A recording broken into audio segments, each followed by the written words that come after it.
moi c'est Manon, j'ai 29 ans et du coup je suis ostéopathe de formation initiale dans la vie de tous les jours et ça fait également 4 ans que j'accompagnais des femmes, surtout qui étaient déjà dans cette démarche de mieux-être, de meilleure santé, de perte de poids. J'ai voulu me former, développer mon accompagnement de façon un petit peu plus holistique et un peu différente. Et donc, je me suis tournée vers l'école 5.3 pour faire la formation du coup nutrition et la formation gestion du stress. En juin surtout évidemment, j'étais surtout sur la création de mon projet, sur le business plan, sur vraiment constituer mon accompagnement et mes programmes.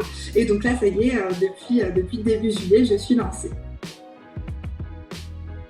J'ai pas eu vraiment de déclic dans le sens où, à partir du moment où j'avais fait la formation, je savais que c'était pour développer des accompagnements et développer mon projet. Et puis on a eu aussi des ateliers entrepreneurs qui nous ont permis de vraiment pousser un petit peu plus la réflexion et puis vraiment se poser en fait sur le projet et comment on avait envie de développer les choses. Donc en fait, je m'étais mis vraiment une deadline. Il fallait que pour début juillet, j'ai terminé de créer mon entreprise, j'ai terminé de créer les programmes que je voulais proposer et que tout mon contenu était déjà finalisé pour que je puisse proposer à mon audience du coup mon projet et mon programme. Ce que j'ai fait, c'est que j'ai vraiment essayé d'établir un plan de toutes les tâches en fait qu'il me fallait mettre en place.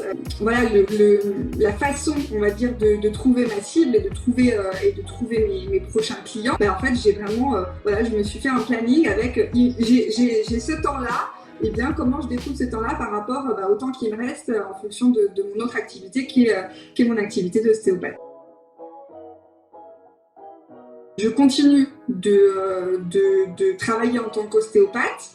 J'apporte mes conseils à mes patients actuels en fait et aux patients qui arrivent et notamment évidemment les conseils de base en nutrition qui vont pouvoir leur apporter un bien-être général et les conseils de base en gestion du stress puisque très souvent ça a un gros lien sur les différentes tensions qu'on retrouve chez les gens. Mais par contre, sur mes accompagnements nutrition, gestion du stress, je ne le fais que en distanciel, c'est-à-dire c'est que de l'accompagnement en ligne parce que je ne pouvais pas en fait par rapport au cabinet dans lequel j'exerce, je ne pouvais pas ouvrir des créneaux supplémentaires à mes coachings. De bien suivre la formation.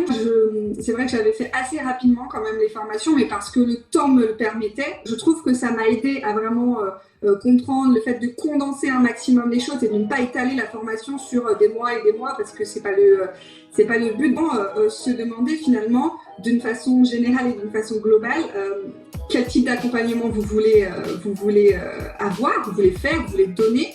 Et puis de quelle façon vous voulez le mettre en place.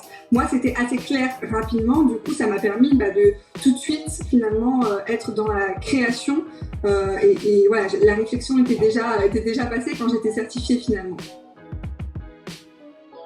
Je pense que de toute façon, j'ai à cœur de toujours me former et toujours développer mes connaissances et mes compétences, notamment en neurosciences. Ça, c'est quelque chose qui m'intéresse énormément. Donc, je commence déjà à y réfléchir. En micronutrition également, parce que c'est très complémentaire, à lancer mon projet correctement, avoir vraiment les premiers clients, bien les accompagner, avoir des résultats. Et puis ensuite, je penserai en fin d'année et en 2023 à me former sur d'autres thématiques.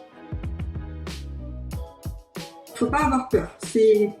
Tout le monde en est capable. Je pense que vraiment, ou les conseils que je pourrais vous donner, c'est de vraiment réfléchir au projet que vous voulez développer et puis faire des recherches, déjà dans un premier temps par vous-même, sur qu'est-ce que vous allez devoir mettre en place pour mener à bien votre projet. Ça peut prendre du temps, ça peut faire peur, des fois c'est un peu laborieux pour certaines choses, création de sites, etc. Si on n'a pas les finances au départ pour pouvoir payer des gens pour faire le travail à votre place, ça demande de se former un petit peu.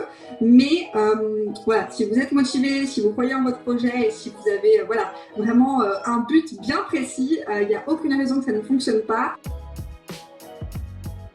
Sur Instagram surtout, Donc j'ai eu la chance, bon, avant ça, de travailler pendant 4 ans avec une compagnie, donc j'avais déjà des clientes, donc elles ont été très réceptives quand j'ai lancé mon programme. Elles ont tout de suite été à l'affût et c'est vrai qu'elles me faisaient déjà confiance, donc ça a été au départ vraiment l'environnement chaud finalement, hein, les gens que vous connaissez déjà. Finalement, ça a été les réseaux sociaux parce que j'étais déjà installée dessus et du coup c'est surtout comme ça que je communique, de par le fait aussi que je travaille en distanciel.